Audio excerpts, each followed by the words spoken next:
Yang kedua, sombong adalah sombong terhadap makhluk. Ya.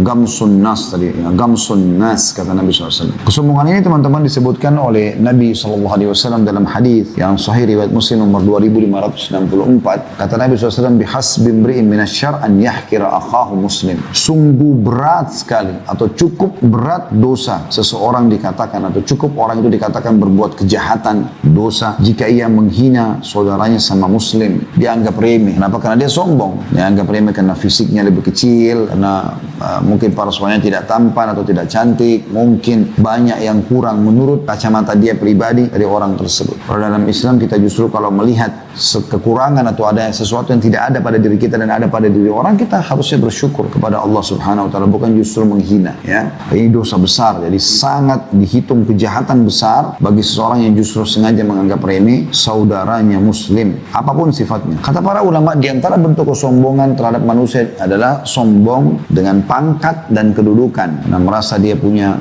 juga beragam macam ya pin ataupun apalah perangkat-perangkat simbol-simbol di bajunya, karena dia merasa dipanggil dengan istilah-istilah tokoh masyarakat ya, di tengah-tengah masyarakatnya, atau dia baru dinobatkan diangkat menjadi seorang manajer kah, direktur kah, dan seterusnya, maka mulailah dia sombong. Saya begini, subhanallah, tidak akan bertahan lama. Ada orang-orang subhanallah yang masuk keluar di kantor kami, walaupun dia mahir di bidangnya, tapi karena kesombongannya, subhanallah, Allah hinakan, Allah keluarkan. Allah subhanahu wa ta'ala justru hinakan orang seperti itu. Itu juga dengan sombong dengan harta. Ya, kalau anda diberikan oleh Allah subhanahu wa ta'ala harta, rumah yang bagus, kendaraan yang bagus, tabungan, bisnis yang sukses, alhamdulillah, bersyukur. Merendah justru. Jangan justru itu membuat sombong, tidak mau lihat orang, jalannya dibuat-buat, dan seterusnya lah. Dalam sebuah hadis Bukhari kata Nabi SAW, seseorang bisa saja jalan dalam kondisi dia sombong, membanggakan bajunya, maka Allah tenggelamkan ke dalam bumi, maka dia meronta-ronta dalam bumi itu sampai hari kiamat. Kata para ulama hadis, ini bisa saja terjadi di umat Muhammad SAW dan bisa terjadi setiap saat pada orang-orang yang sombong. Semoga Allah selamatkan kita dari sifat ini. Juga sombong dengan kekuatan dan kesehatan, ini juga masuk dalamnya. Merasa diri kekar, sehat, binaragawan atau apalah ya. Tidak perlu sombong, syukuri pada Allah SWT. Salim bin Abdullah bin Umar, cucunya Umar bin Khattab radhiyallahu anhu. Kata para ulama, yang paling mirip sama Umar bin Khattab ini cucunya, Salim namanya. Tinggi besar, tampan, kulitnya putih, badannya kekar gitu kan. Dan merendah luar biasa, berilmu. Pernah satu kali di musim haji, karena orang pakai baju ihram, laki-laki kan terbuka bajunya, terlihatlah bagian dada dan perutnya yang terbentuk kekar dan segala macam. Maka orang-orang pada mengatakan, wahai, kalau saya seingat saya kunyanya, julukannya Abu Abdillah ya, atau kita sebut saya namanya Salim, dia kata, wahai Salim, apa yang anda makan sampai badan anda sekekar ini? Dia mengatakan, saya makan apa yang Allah mudahkan, tapi yang paling sering saya makan adalah roti sama minyak. Maksudnya itu makanan paling sederhana zaman dulu. Kalau orang miskin sekali, makanya roti kering disimpan berhari-hari, roti gandum sampai mengeras seperti batu. Kalau mau dilembutkan, dicelupin di minyak zaitun supaya bisa lembut sedikit, baru makan. Dan itu rasanya gitu kan. Ya, rasanya tidak pas, kurang pas lah, tapi cukup. Dia mengatakan saya makan. Merendah malah merendah. Dia tidak sama sekali sombong. Kalau kita sekarang subhanallah baru ikut fitness beberapa hari, baru terbentuk sedikit sudah pamer, apalagi sekarang pasang di medsos, tunjukkan otot-ototnya. Untuk apa ini? Anda butuh untuk sehat atau sombong gitu? Hati-hati ya, jadi ini termasuk memamer-mamer ini, hati-hati, buka pintu kesombongan. Begitu juga sombong dengan ilmu dan kecerdasan, merasa lebih dari orang lain, lebih cerdas. Belum tentu orang yang dulu di majelis kita lebih pintar. Saya subhanallah pernah ada majelis di Jakarta, kemudian ada satu orang masuk dalam majelis, mukanya muka orang Arab orang ini, tapi saya nggak pernah lihat dia di majelis, karena teman-teman di depan ini saya biasa lihat gitu pada saat belajar. Setelah selesai, dia tidak bicara apa-apa, dia duduk. Saya sempat tanya beberapa teman-teman yang belajar gitu, siapa orang ini? Oh, itu si Fulan. Beliau ternyata hafidh Quran 30 juz dan dosen di Libya, di Universitas Saudi yang ada di Pejaten di Jakarta. Dan saya tahu betul beliau ini. Maksudnya setelah itu akhirnya saya punya persahabatan alhamdulillah sampai hari ini. Saya tahu beliau seorang ahli ilmu, tapi masya Allah datang ke majelis kita duduk gitu. Saya sampai mengatakan, ya akhi, antum lebih layak untuk mengisi. Dia bilang tidak, saya mau belajar. Merendah. Ya, mereka belajar dalam majelis. Saya pernah duduk di majelis Syekh Atiyah rahimahullah, salah satu ulama di Masjid Nabawi, dan saya temukan di sebelah kami itu dosen-dosen kami yang mengajar di Madinah, di kampus, dosen duduk sama murid-muridnya, sama mahasiswanya di majelis ulama. Padahal mereka itu sudah doktor, mereka sudah luar biasa, jenjang pendidikan akademiknya sudah sampai pada level tertinggi lah. Dan mereka tidak pernah merasa sombong. Mereka dulu di majelis ilmu, mereka masih bawa kertas, mereka masih menulis. Begitu kalau ilmu itu berbekas pada diri seseorang, nggak diikuti dengan kesombongan. Jadi kapan menganggap remeh orang, ini nggak paham, hati-hati ya. Kemudian sombong juga dengan bentuk tubuh dan kelebihan-kelebihan lainnya. Dia merasa merasa lebih dibandingkan orang lain dengan kelebihan-kelebihan tersebut. Padahal kalau kita renungi, siapa yang memberi harta, kecerdasan, pangkat, kesehatan, bentuk badan yang indah? Tentu semua murni hanyalah nikmat dari Allah Ta'ala. Jika Allah berkehendak, sangat mudah bagi Allah untuk mencabut kelebihan-kelebihan tersebut. Pada hakikatnya manusia tidak memiliki apa-apa, lantas mengapa dia harus sombong terhadap orang lain? Anda tentu tidak asing lagi dengan kisah 3 orang yang Nabi SAW sampaikan, ya, kisah tentang si botak, ya, kemudian orang yang rusak kulitnya, dan orang buta. Kata Nabi SAW, dulu orang sebelum kalian, ada 3 orang ini didatangi oleh malaikat. Pertama didatangi orang, seingat saya ya, ini mungkin kalau urutannya keliru, tolong saya dimaafkan dan saya beristighfar kepada Allah, tapi ini salah satunya,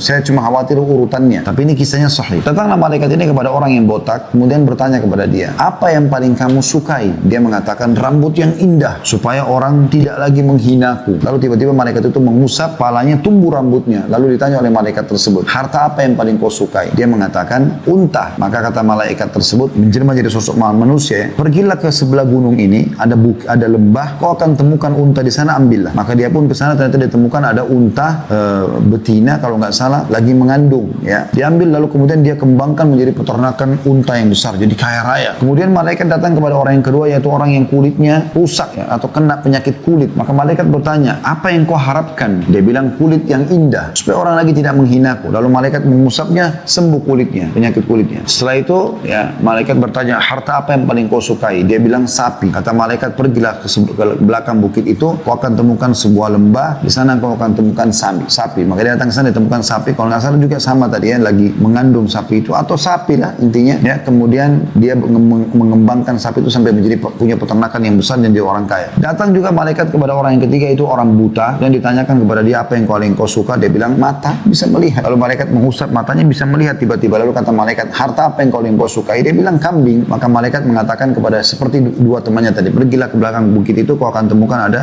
kambing, ambillah. Maka diambillah dan dia kembangkan menjadi peternakan kambing yang besar, menjadi orang kaya raya. Beberapa tahun setelah itu, malaikat ini kata Nabi SAW datang kepada orang yang pertama tadi, orang yang botak, lalu kemudian menjelma seperti orang botak juga, ya, seperti dia dulu dalam kondisi botak dan miskin, lalu minta ketemu. Pada saat ketemu, dia mengatakan, minta kepadamu seekor unta saja, dari sekian ratus atau ribu ekor unta sekarang dia punya kaya raya gitu kan, saya minta 1 ekor unta saja yang saya bisa gunakan untuk membantu saya dalam perjalanan. Maka dia mengatakan, memangnya kau pikir harta didapatkan, unta didapatkan begitu saja, harta didapatkan begitu saja? Dia menolak, dia mengatakan hajatku banyak, dia nggak mau. Maka kata malaikat tersebut, bukankah kau si fulan yang dulu kau botak seperti saya, lalu kemudian kau minta kepada Allah, lalu Allah sembuhkan? Maksudnya Allah SWT bukan minta, ya, Allah SWT menyembuhkan kau dan memuliakan kamu dengan peternakan ini. Dia mengatakan, tidak, saya memang dari lahir sudah tampan seperti ini, dan juga saya sudah punya peternakan ini. Kata malaikat tersebut, semoga kalau kau bohong, Allah kembalikan kau seperti semula. Baru beberapa langkah malaikat ini jalan, tiba-tiba rambutnya rontok, ya, peternakannya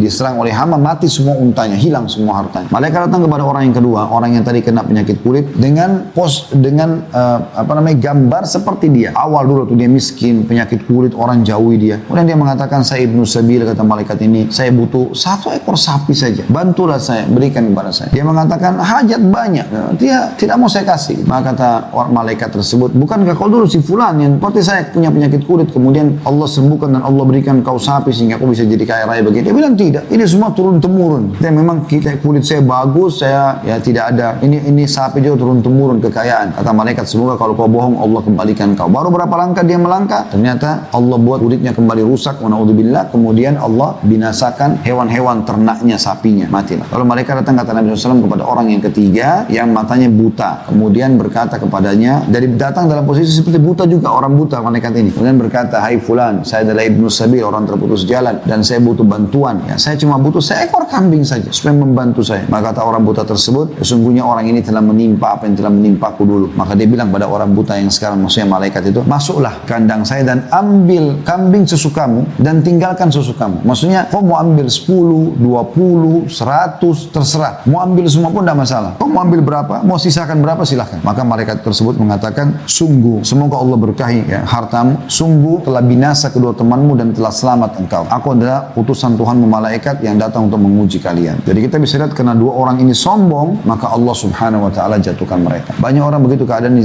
zaman sekarang, ya. Dia padahal teman-teman sekalian, bukan aib kalau dia dulu miskin kemudian sekarang dia kaya. Kenapa memang? Masalahnya apa? Ada yang malu karena dia menikah sama orang kaya, misalnya seorang akhwat perempuan nikah sama laki-laki kaya tinggal di Jakarta Jakarta misalnya. Dulu dia tinggal di kampung. Lalu dia malu kalau ibunya sama ayahnya datang dari kampung karena penampilannya masih kayak orang kampung, sederhana, mungkin pakai sendal jepit. Subhanallah. Ya, kenapa sombong sama orang tua? Gitu kan? Malu dengan keadaan-keadaan yang tidak perlu malu. Malu itu teman-teman kalau melanggar hukum Allah Subhanahu wa Ta'ala. Kalau ada orang yang terus dengan kesombongannya, hukuman-hukuman Allah berat akan datang kepadanya di dunia dan di akhirat. Salah satu contohnya pernah ada dikisahkan dalam sebuah riwayat. Ya, riwayat ini disebutkan oleh Imam Muslim nomor 3766. An rajulan akala inda Rasulillah sallallahu alaihi wasallam bishimalihi faqala sallallahu alaihi wasallam kul biyaminik qala la astati' qala lastata'ta ma mana'ahu illa al-kibir qala fama rafa'aha ila fihi. Ada seorang laki-laki lagi makan di hadapan Nabi sallallahu alaihi wasallam menggunakan tangan kiri. Sunnahnya pakai tangan kanan. Kata Nabi sallallahu alaihi wasallam, jangan kalian makan dan minum dengan tangan kiri karena syaitan makan dan minum dengan tangan kiri. Kita harus tangan kanan. Baca bismillah, ada adabnya. Maka Nabi SAW mengatakan,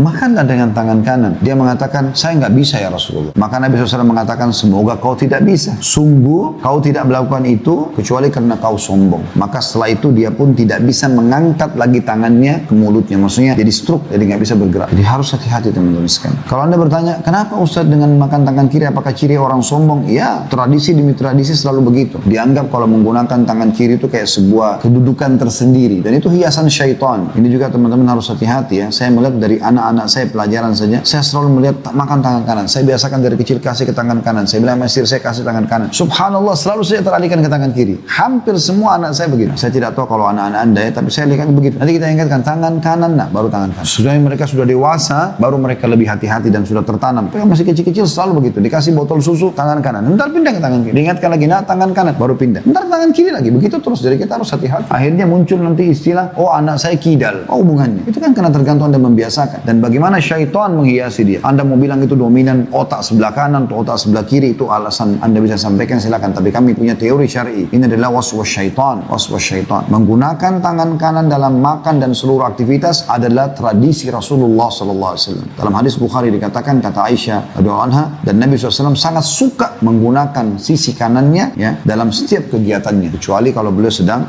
cebok atau yang lainnya. Tapi makan, minum, pakai sendal, pakai baju, sisir, semua sisi kanan. Seperti itu bagian dari syariat Allah Subhanahu wa Ta'ala. Sebagai gantinya teman-teman sekalian, supaya kita tidak sombong, kita tawadhu, merendah. Tapi saya ingin berikan gambaran dulu. Tawadhu ini teman-teman bukan menghinakan diri. Karena ada sebagian orang juga menganggap tawadhu itu merendahkan diri, sehingga selalu saja merasa hina di depan orang. Tawadhu itu pernah ditanya kepada Imam Hasan Basri rahimahullah. Dalam satu majlis di kota Basra, ada satu tradisi yang menarik sebenarnya. Semoga juga para ulama kita bisa melakukan itu ya. Jadi para ulama-ulama dulu punya tradisi sepekan sekali mereka duduk, pindah rumah dari satu rumah ke rumah yang lain, tapi khusus untuk ulama-ulama, tidak dihadiri oleh orang awam. Mereka saling mendiskusikan masalah ilmu, masalah pertanyaan yang dilemparkan di dalam majlis mereka, dan mereka masih bimbang dengan jawabannya supaya didiskusikan gitu kan. Dan kadang-kadang mereka membahas hal-hal yang mungkin dianggap remeh oleh orang-orang awam. Kadang-kadang mereka sedang bahas tentang definisi. Yang kita temukan mereka memang sangat detail dalam definisi, karena dengan memahami definisi sesuatu kita akan jadi tahu ya, atau kita akan benar langkahnya ke depan. Makanya kita temukan buku fikih itu disebutkan doa misalnya. Doa itu apa sih dari sisi etimologi bahasa, apa sih dari sisi terminologi istilahnya, supaya orang tahu arahnya kemana. Itu juga dengan sholat pasti ada definisinya, definisi etimologi, terminologi. Itu juga dengan puasa, etimologi, terminologi, selalu begitu, secara bahasa, secara istilah. Nah sama dengan tawadhu, mereka lagi bahas tawadhu pada malam itu di rumah salah satu ulama di kota Basra. Lalu masing-masing memberikan definisi, tawadhu itu begini, tawadhu itu begitu. Dan Hasan Basri rahimahullah dikenal dengan alimnya ulama, gurunya para ulama. Ulama-ulama itu belajar dari beliau juga, luar biasa ilmunya. Semoga Allah SWT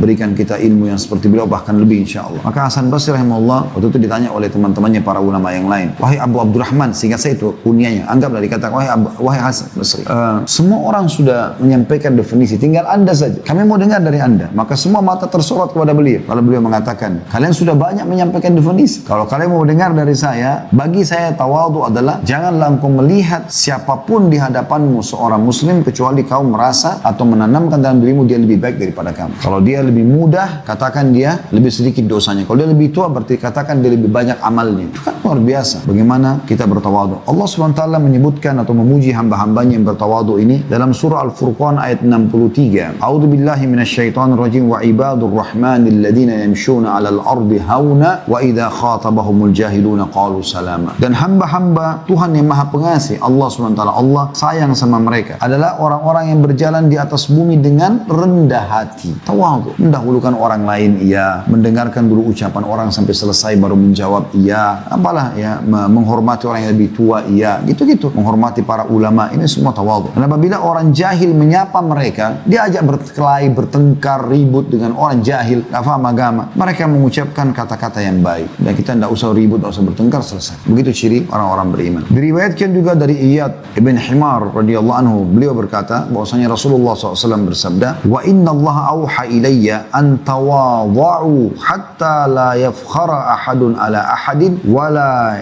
yabghi ahadun ala ahad. Sesungguhnya kata Nabi SAW, Allah mewahyukan kepadaku secara khusus turun wahyu untuk ini. Apa pesannya? Sesungguhnya Allah mewahyukan kepadaku agar kalian bersikap rendah hati, mengalah, mendahulukan orang yang memang lebih layak didahulukan, hingga tidak seorang pun yang bangga atas yang lain, tidak seorang pun bangga terhadap orang yang lain, yang menganggap remeh, dan juga tidak akan ada orang yang menganiaya orang lain, karena awal munculnya penganiayaan, penghinaan justru karena masalah itu. Juga dalam hadis ini itu diriwayatkan Imam Muslim nomor 2865 ya. Dalam hadis yang lain, ini hadis mulia sekali. Kalau anda tawadhu, anda akan dapat ini. Yaitu hadis riwayat Muslim nomor 2588. Sabda Nabi SAW, ma naqasat sadaqatun min mal wa ma zadallahu abdan bi'afwin illa izza wa ma tawadha ahadun lillahi illa rafa'ahu Allah. Artinya sedekah yang dikeluarkan, 3 pesan emas dalam hadis ini ya. Kata Nabi SAW, sedekah itu tidak akan mengurangi harta. Lupakan itu konsep kapitalis. Kalau keluarin duit, keluar uang, itu konsep mereka. Mereka orang kafir, jauh dari agama. Islam tidak. Keluarkan kau akan kaya. Pasti. Demi Allah itu benar. Jangan ragu dengan itu. Keluarkan. Makin banyak anda keluarkan karena Allah SWT, maka makin besar. Ini sudah kita bahas sampai 2 kali pertemuan dalam 2 pekan berturut-turut. Kemarin kita bahas tentang masalah setiap hari Senin tentang masalah sedekah. Sebelumnya juga ada tablik akbar tentang sedekah dan banyak materi kita bahas masalah sedekah. Kemudian yang kedua pesan Nabi SAW, tidak ada orang yang memberi maaf kepada orang lain melainkan Allah akan menambah kemuliaan untuknya. Ini kadang-kadang orang hatinya suka diisi dengan dendam. Makanya banyak uban di kepalanya, banyak masalah. Karena selalu saja dendam, susah memaafkan orang lain. Akhi dan ukhti, ada sebuah kaidah penting dalam agama kita. Kalau seseorang berbuat zalim kepada kita, tugas kita awal maafkan. Tugas dia meminta maaf. Kalau kita sudah memaafkan tanpa kita bilang sama dia, antara kita sama Allah, kita dapat pahala. Tapi dia belum lepas dari hukuman Allah karena dia harus minta maaf. Teori syar'inya begitu. Kecuali anda datang ke depannya mengatakan kau sudah saya maafkan, maka selesai. Dia juga tidak akan dituntut.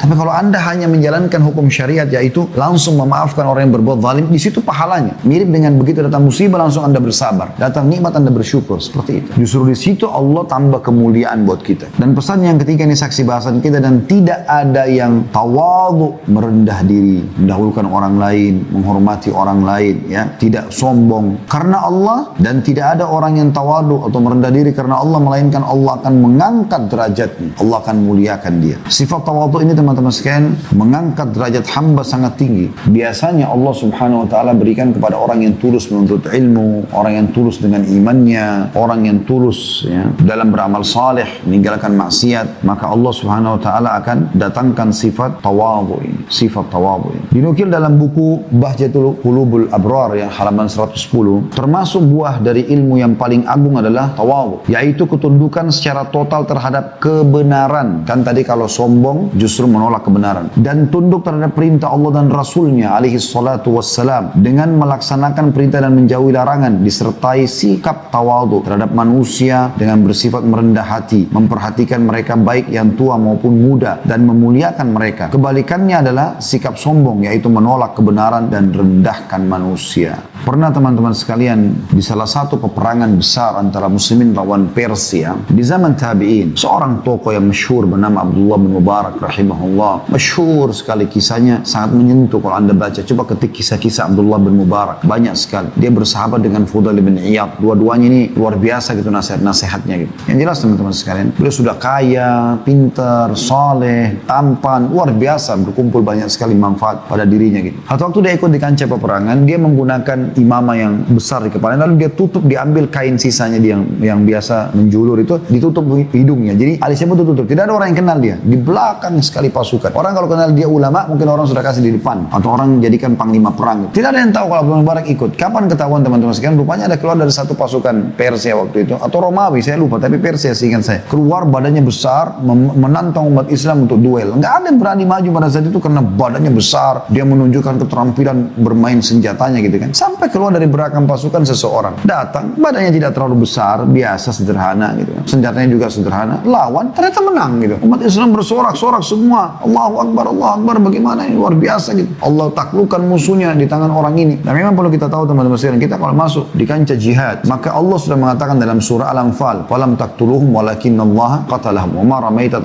walakinnallaha rama." Kau tidak membunuh mereka hai Muhammad, dan orang-orang beriman padamu tidak membunuh musuh-musuh itu, tapi Allah yang membunuh mereka. Dan bukanlah kalian yang melepaskan anak-anak panah kalian untuk sabetan pedang kalian, tapi Allah lah yang melakukan itu. Jadi walaupun musuh itu punya keterampilan yang luar biasa, mungkin kita lebih di bawah dia, tidak usah khawatir. Allah subhanahu wa ta'ala punya cara untuk membunuh musuh-musuhnya. Tidak usah khawatir soal itu. Maka Abdullah bin Mubarak, waktu dia mundur keluar kembali pasukan, ada satu orang penasaran mau tahu siapa orang ini. Diikuti dari belakang. Begitu tiba di pasukan belakang, Abdullah bin Mubarak sudah merasa tenang sekali, sudah tidak ada yang tahu gitu. Rupanya orangnya dari belakang tidak tanpa disadari Abdullah bin Mubarak, dia langsung loncat, ditarik, ya, tutup wajahnya itu. Terbuka dengan Abdullah bin Mubarak. Abdullah bin Mubarak lihat, marah. Lalu dia mengatakan, sungguh kau telah membuka aibku. Jadi dia merasa aib kalau ketahuan dialah pejuangnya Islam. Dialah pendekar yang sudah mengalahkan pendekarnya musuh. Kesatria yang sudah mengalahkan kesatria musuh. Coba bayangkan, beda nggak sama kita? Kalau kita mungkin sudah berbangga-bangga membusungkan dada, menceritakan kepada seluruh dunia. Kalau zaman kita sekarang ekspos kehebatannya. La haula wa la quwata illa billah. Imam Az-Zahabi rahimahullah berkata, kesombongan yang paling buruk adalah orang yang menyombongkan diri di hadapan manusia dengan ilmunya, merasa dirinya besar dengan kemuliaan yang dia miliki. Bagi orang tersebut tidak bermanfaat ilmunya untuk dirinya. Barang siapa yang menuntut ilmu demi akhirat, maka ilmunya itu akan menimbulkan hati yang khusyuk serta jiwa yang tenang. Dia akan terus mengawasi dirinya dan tidak bosan untuk terus memperhatikannya. Bahkan setiap saat dia selalu introspeksi diri dan meluruskan kesalahannya. Apabila dia lalai dari hal itu, dia akan menyimpang dari jalan yang lurus dan akan binasa. Barang siapa menuntut ilmu untuk membanggakan diri dan meraih kedudukan, memandang remeh kaum muslimin yang lainnya, serta membodoh-bodohi dan merendahkan mereka, maka hal itu merupakan kesombongan yang paling besar. Tidak akan masuk surga orang dalam hatinya terdapat kesombongan walaupun sebesar biji zarrah. Jadi hadis yang tadi kita baru baca ini ya, la haula wala quwata illa billah, kata beliau, diambil dari kitab Al-Kabair beliau di halaman 75 sampai 76. Allahu a'lam. Ini bahasan kita teman-teman sekalian. Semoga Allah SWT selamatkan kita dari sifat kesombongan ini. Kita terus merendah, bagaimana kita coba tawadhu, belajar dan selalu minta kepada Allah Subhanahu wa taala agar dijadikan sebagai hamba Allah yang tawadhu. Merendah itu adalah sebuah kemuliaan. Yang merasa tidak punya apa-apa itu bagus. Maka kita kalau misalnya tidak merasa ilmunya selalu masih kurang, kita selalu mau menuntut ilmu. Kita masih kurang sedekahnya, kita selalu mau sedekah. Kita kurang apa, kita selalu akhirnya mau membuat yang lebih baik, dan itu bagian daripada perintah agama.